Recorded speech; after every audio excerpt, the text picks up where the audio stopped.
Caros cairenês, sejam todos bem-vindos a mais um vídeo aqui do canal Vamos Ver. Eu sou o professor Marcos e neste vídeo nós iremos falar sobre alma. Vamos ver.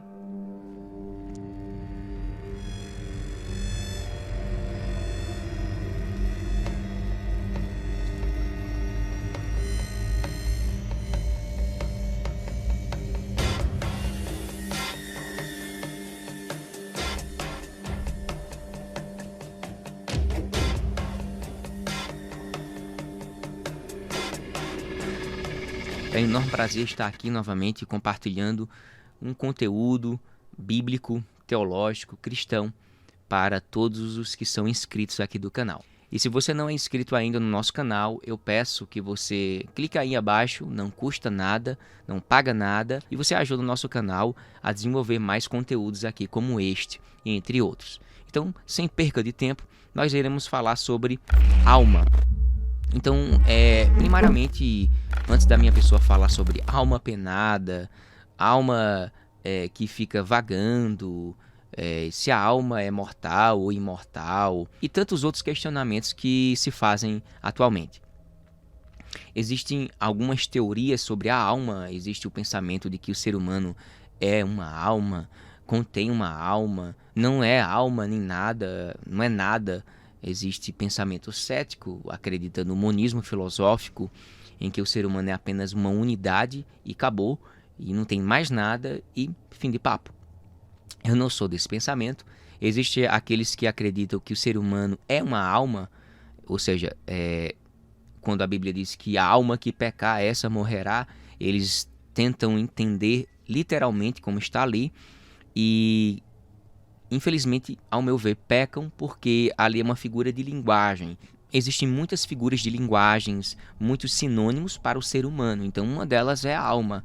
Até porque a alma pode ser muitas vezes representado como espírito, e espírito representado como alma, e o ser humano, na sua integralidade, como uma alma. A alma que pecar, esta morrerá. A alma não pode sangrar. A alma é uma unidade intangível, certo? O corpo é a matéria, é perecível, certo?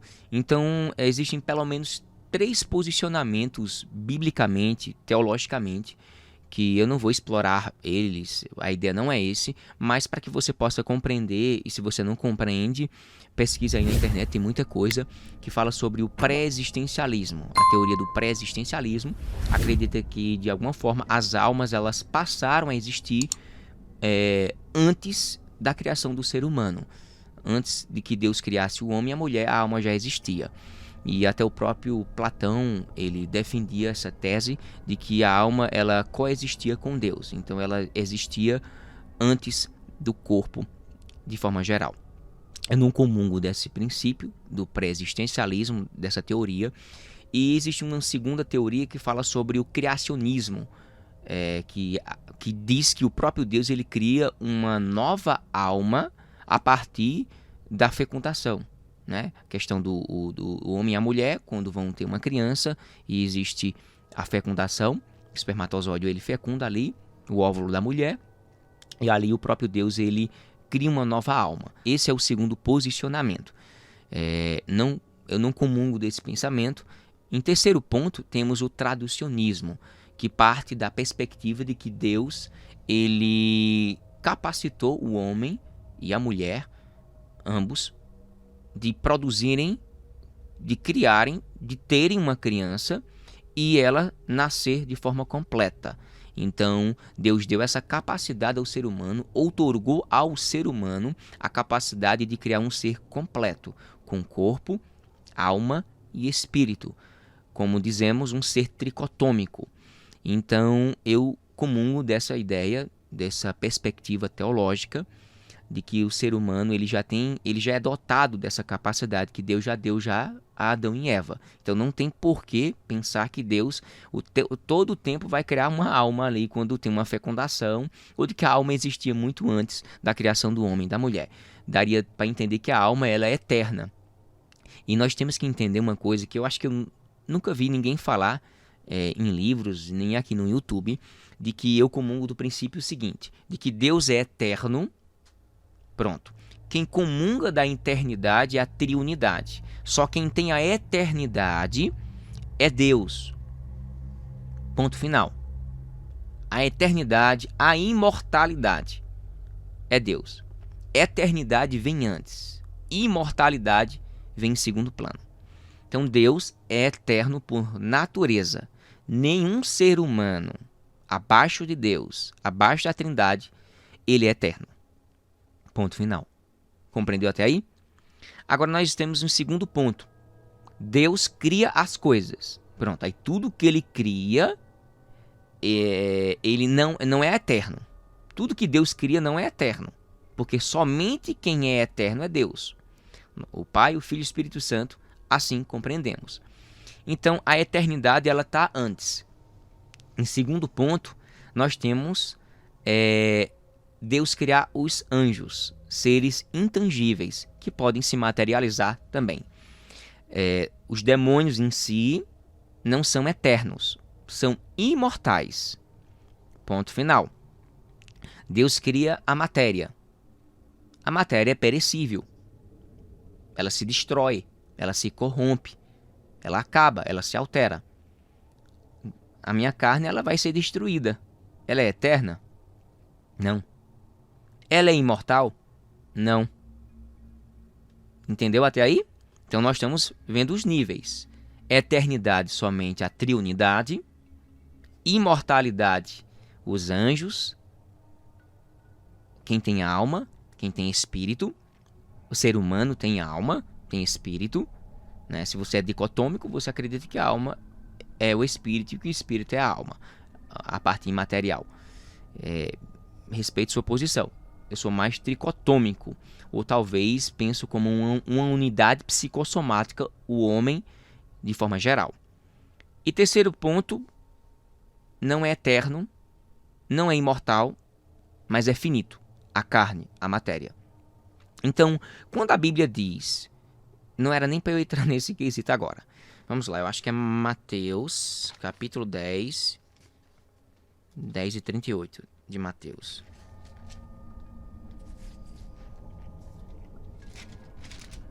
Capítulo 10, versículo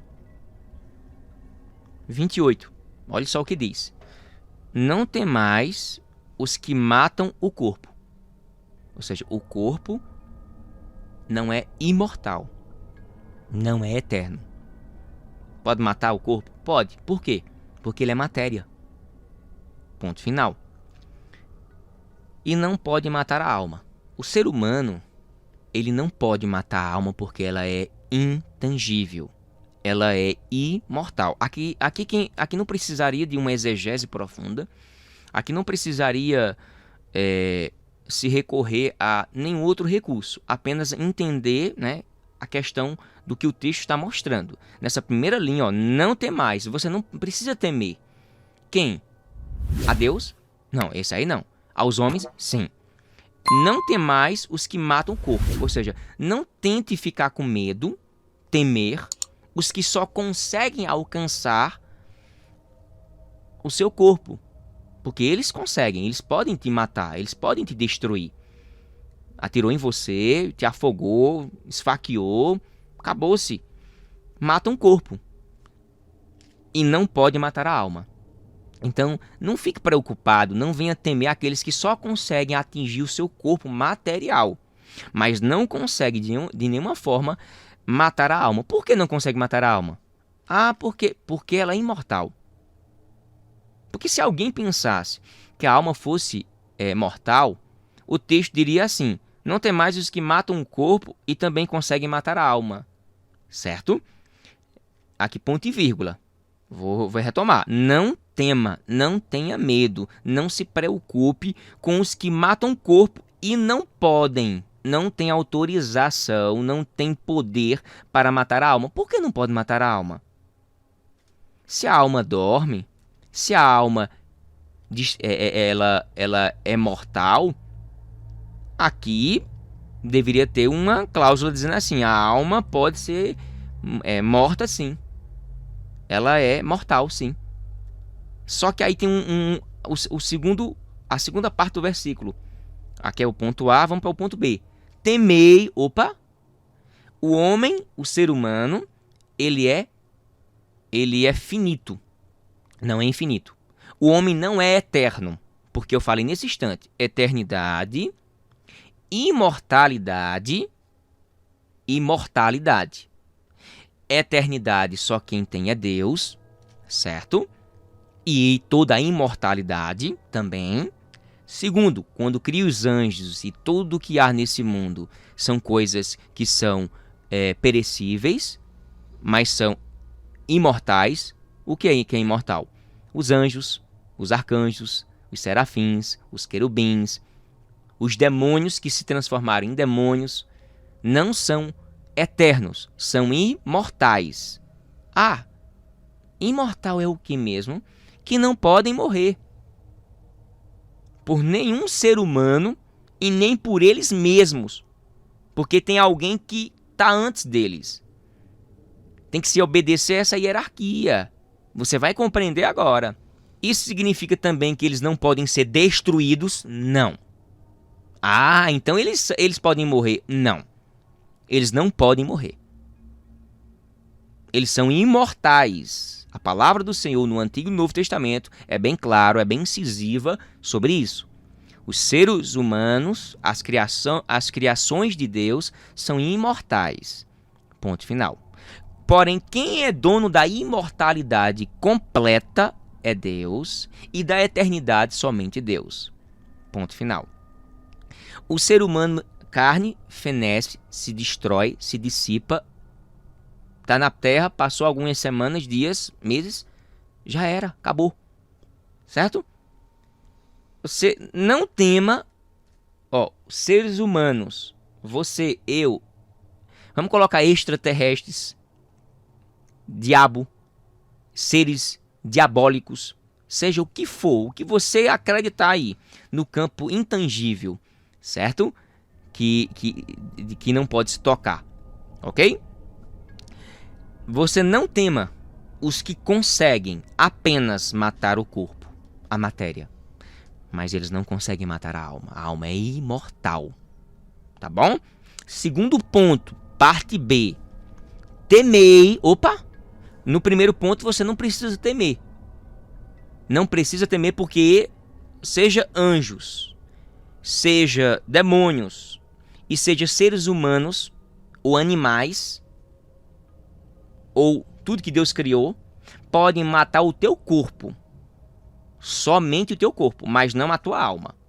Se um anjo for destruir tua vida, um demônio for destruir tua vida, se os animais forem destruir tua vida, ceifar tua vida, se uma casa cair por cima de você e destruir, você acabou com sua carne. Ponto final. Mas não com sua alma. Nada pode, abaixo de Deus, destruir, aniquilar, exterminar a sua alma. Ponto final. Agora você tem que temer, você tem que ter cuidado. Com o quê? Tenha cuidado. Entenda o seguinte, você tem que temer somente a um. Por que eu tenho que temer a ele? Porque ele antecede tudo e todos. É ele que, além de ser imortal, primariamente ele é eterno. Ele é dono de toda imortalidade, ele é dono da eternidade. Ele vem antes de tudo e todos. Então porque ninguém pode ser eterno, nada pode ser eterno além de Deus. Certo? Então, temei antes, antes de você temer o homem, os animais, a natureza, anjos ou demônios, você tem que temer aquele que criou tudo e todos. Temei antes aquele que pode. Aqui não está dizendo que vai. Ou tanta interpretação leiga, paupérrica, tendenciosa, herética, descontextualizada do que o próprio Mateus aqui é registrado. onde aqui em Mateus é registrado. Certo? Olha o que é falado aqui. Olha o que Jesus está falando aqui. Olha o que o texto está falando aqui. Não precisa ser um doutor em exegese bíblica, hermenêutica bíblica, nos originais para entender isso aqui não, meu amado. Só precisa entender de interpretação básica. Interpretação básica de leitura simples.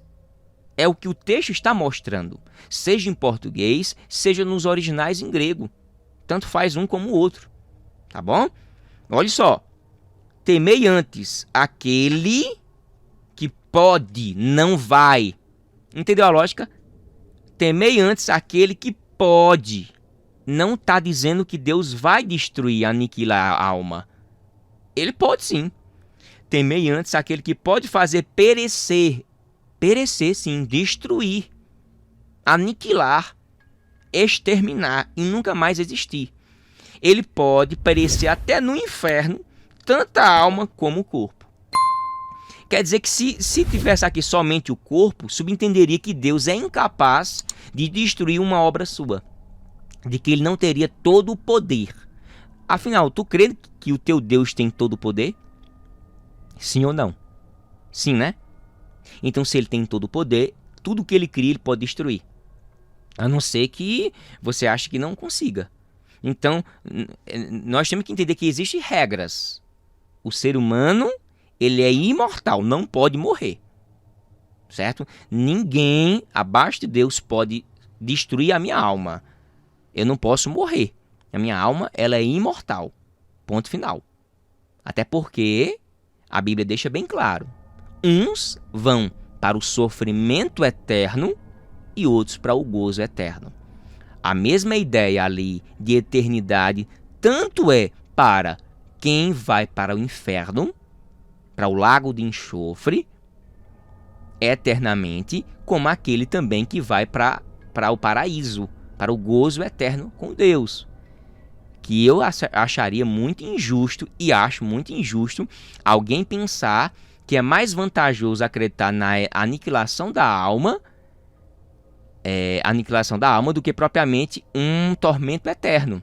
Eu creio piamente no tormento eterno. Porque senão nós não precisaríamos nos preocupar, meu querido, com nos santificar, com leitura da palavra, com evangelização, com viver a palavra, viver uma vida justa, santa, piedosa, certo?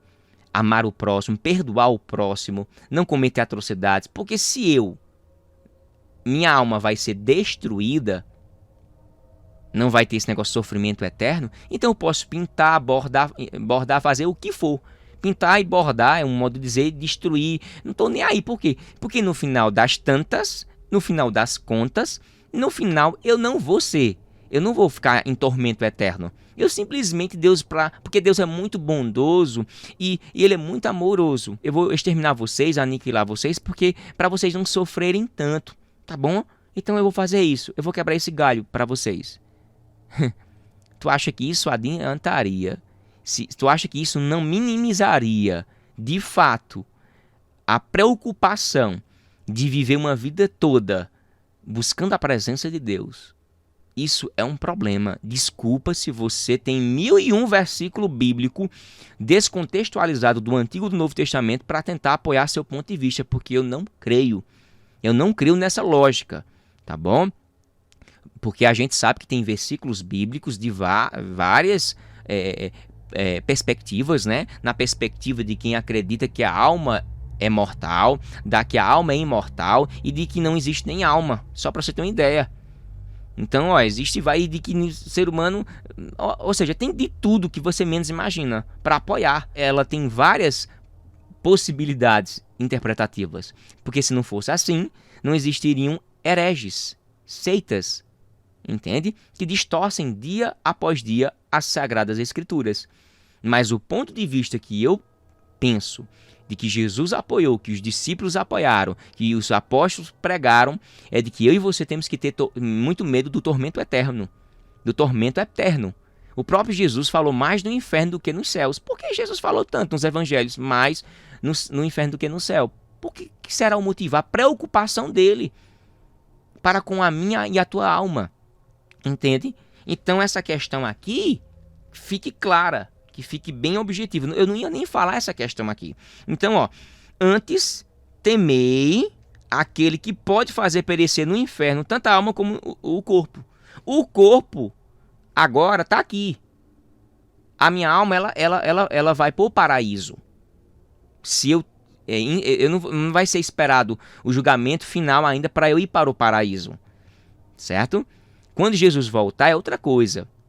Nós, quando morremos, nós passamos já julgados. Certo? Quando eu morrer, quando você morrer, a nossa vida vai mostrar se eu vou estar aguardando a volta de Jesus, vou estar guardado ou no paraíso, já recebendo lá, ou quando eu morrer, ou eu vou para o paraíso, ou eu vou já para o inferno, um pré-inferno, certo? Vou para o tormento, vou ficar ali guardado. Então, quando você morre, ou você vai já para o paraíso, ou você fica aguardando ali o julgamento final para ir definitivamente para o inferno, certo? Então, uns estão já em tormento e outros estão no gozo, ok? Quando Jesus voltar e levar sua igreja, aí sim passaremos a ter um corpo glorificado. E esse corpo glorificado, como o próprio Paulo fala, um corpo pneumático, ele acontecerá apenas e somente quando Jesus voltar, porque o primeiro que se levantou e ressuscitou com um corpo glorificado como primícias da palavra do Senhor foi Jesus. Jesus é que ressuscita com um corpo glorificado 100%, ok? E ele prometeu voltar. Voltando, aí agora a gente entra na parte de... Eu vou logo para Hebreus, olha só. Então, já sabem a origem da alma, já sabem as limitações do nosso corpo, as limitações em si, já sabem que Deus pode sim destruir a alma e o corpo, seja no inferno, seja onde for, ok? Ele pode fazer isso, não significa que ele vá fazer isso.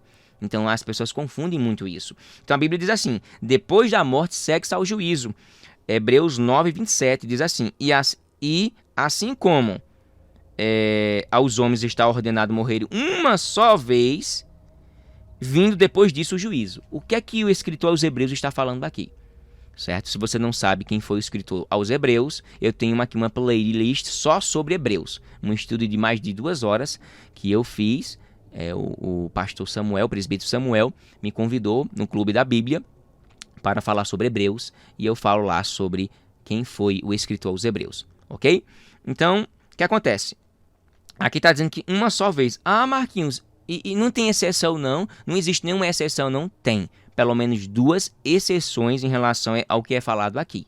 Ok? Para você não ser hiperliteralista. Ok? Morrer uma só vez. E qual é a primeira exceção? A primeira exceção é os que foram ressuscitados. Sim, os que foram ressuscitados aqui, eles não vão passar por esse crivo aqui. Uma só vez. Eles morreram 2 vezes. Morreram a primeira vez, aí Jesus foi e os ressuscitou, conforme a palavra de Deus. É só você pegar a sua Bíblia, ler lá em o caso de Lázaro, né? Eu vou colocar no Novo Testamento, em João capítulo 11, verso 43 a 44. Lá fala sobre o episódio milagroso de que o próprio Lázaro é ressuscitado por Jesus Cristo. Então, ele desfrutou de um tipo de ressurreição, mas não foi com um corpo glorificado, um corpo pneumático. Ponto final. O primeiro ponto é para os que foram ressuscitados, porque eles morreram 2 vezes. Então, a primeira exceção em relação a isso é os que foram ressuscitados.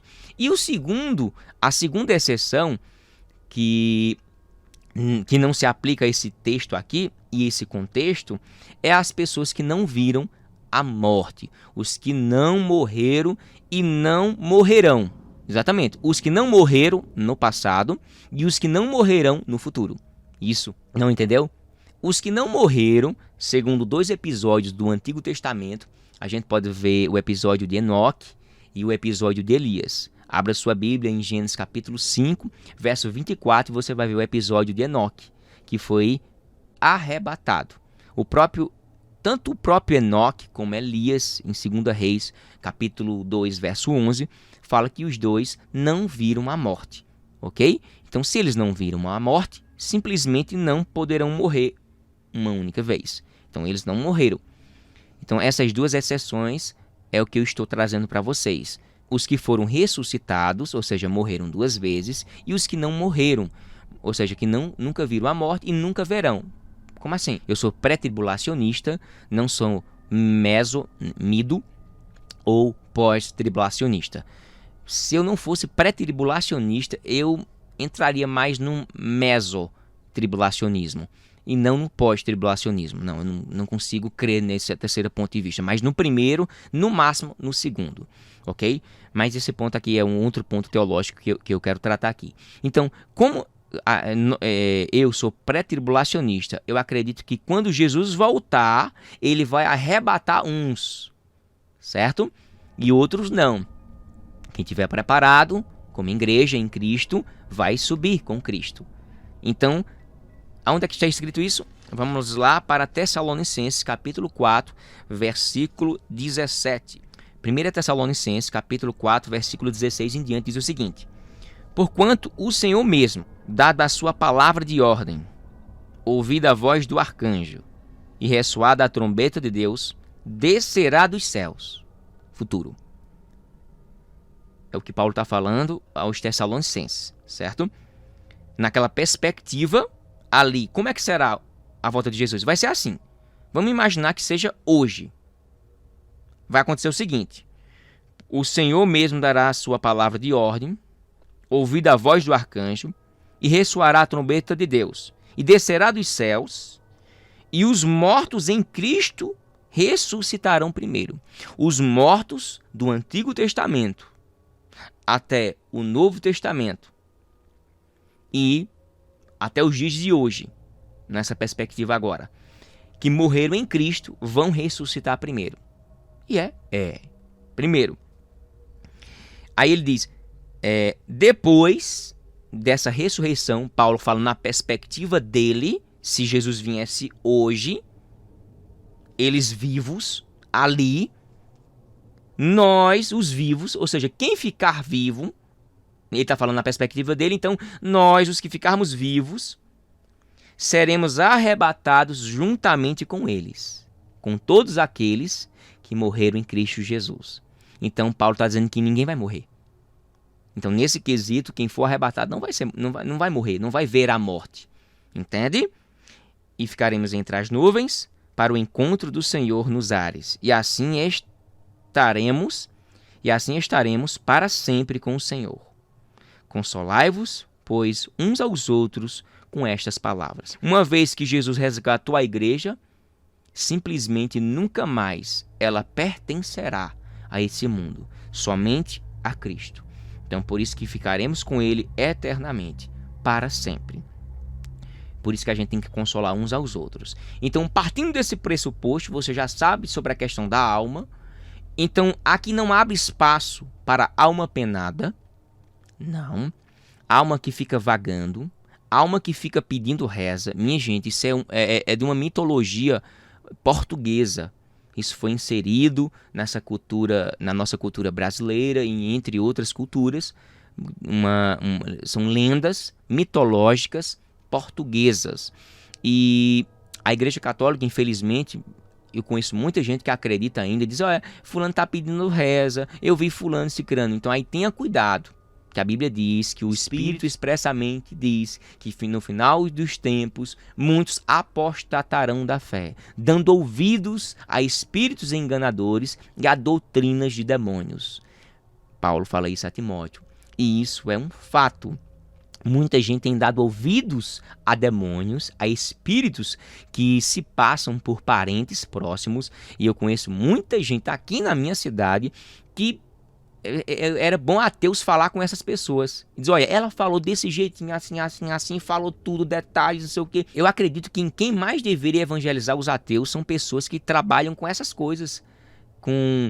que diz que os espíritos vêm, que esses parentes vêm, que na verdade, na bem da verdade, nós cristãos acreditamos que são espíritos enganadores, porque a palavra já diz, depois da morte segue-se ao juízo, não fica vagando, não existe alma penada, não existe alma vagante, não existe alma que está procurando reza aí como o catolicismo. Muitos católicos falam, reze não sei quantas Ave Maria, não sei quantos Pai Nosso, não sei o que, o terço, para que essa alma, de alguma forma, ela possa voltar ao seu lugar, possa descansar em paz. Não existe isso. Segundo ponto, o espiritismo, infelizmente, está equivocado. Ah, é mentira deles? Não. Oxente, você está apoiando eles? Não. Não é mentira o que eles presenciam. É verdade.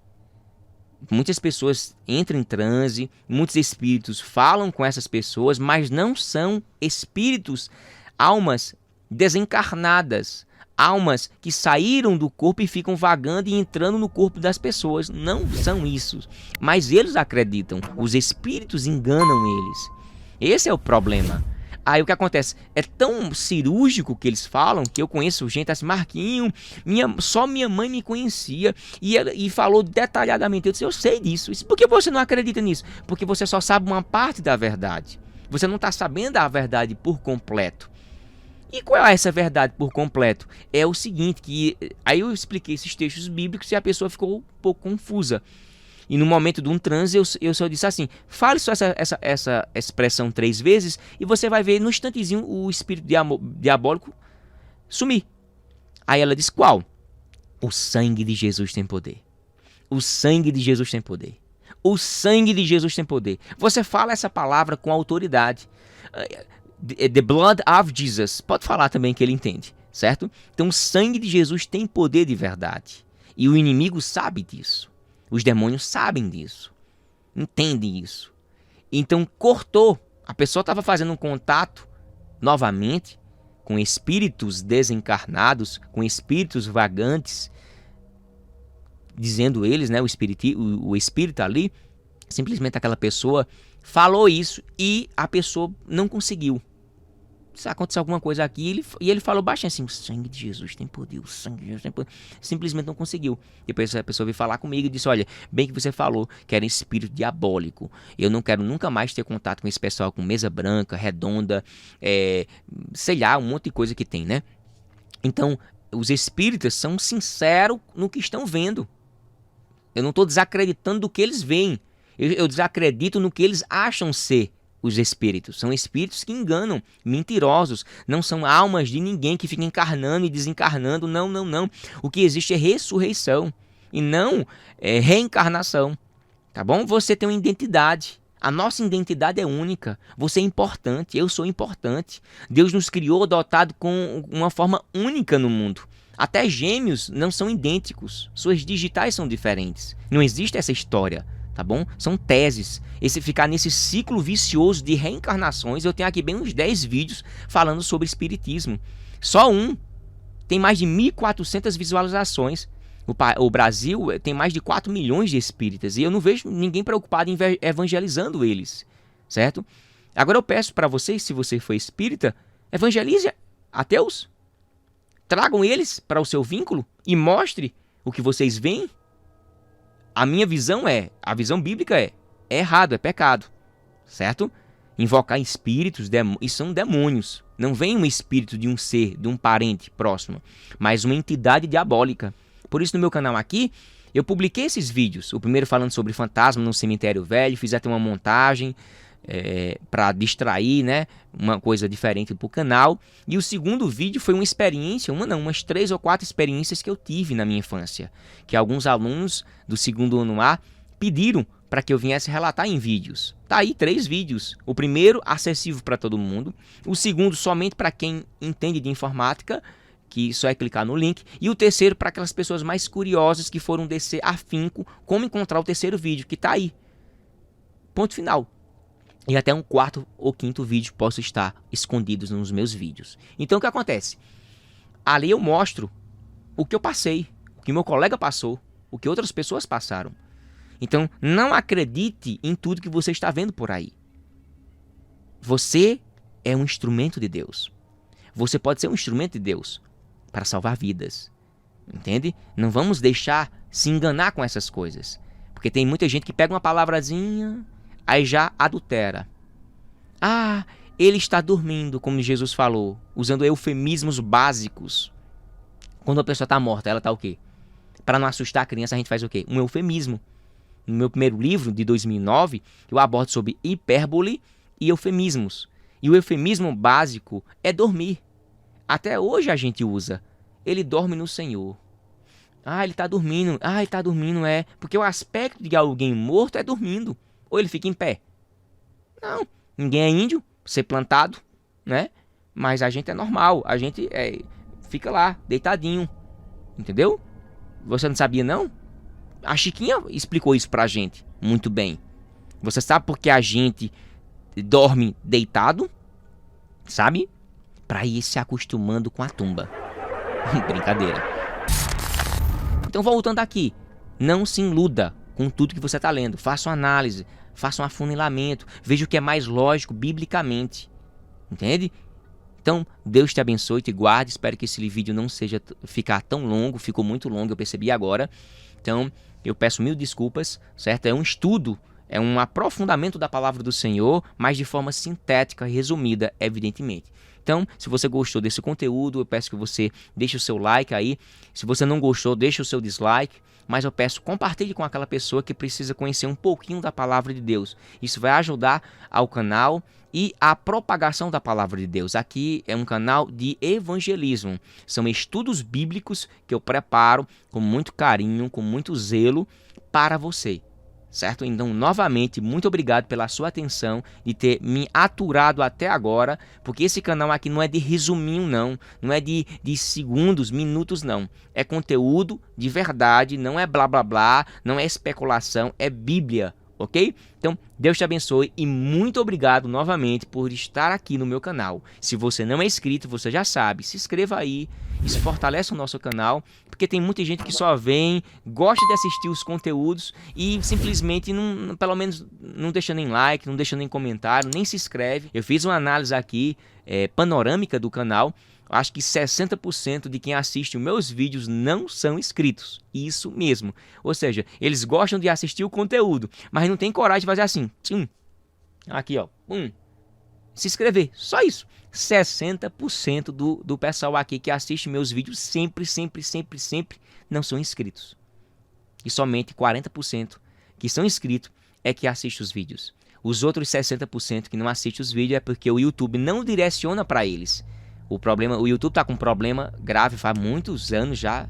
Isso é detectável já e perceptível a muitos canais de YouTube aí, gigante, que o YouTube não está enviando os vídeos para eles. Então isso é um problema. Por isso que a gente pede para você deixar like. Não é porque dizer assim, eu amei o vídeo. Não, às vezes o cara não consegue fazer um vídeo bacana, mas o like é para que o YouTube diga assim, olha, tem esse vídeo aqui que é importante, eu gostei. Para ele direcionar para outras pessoas, ou até mesmo para os próprios inscritos aqui do canal, ok? E eu já falei demais, Deus te abençoe e te guarde.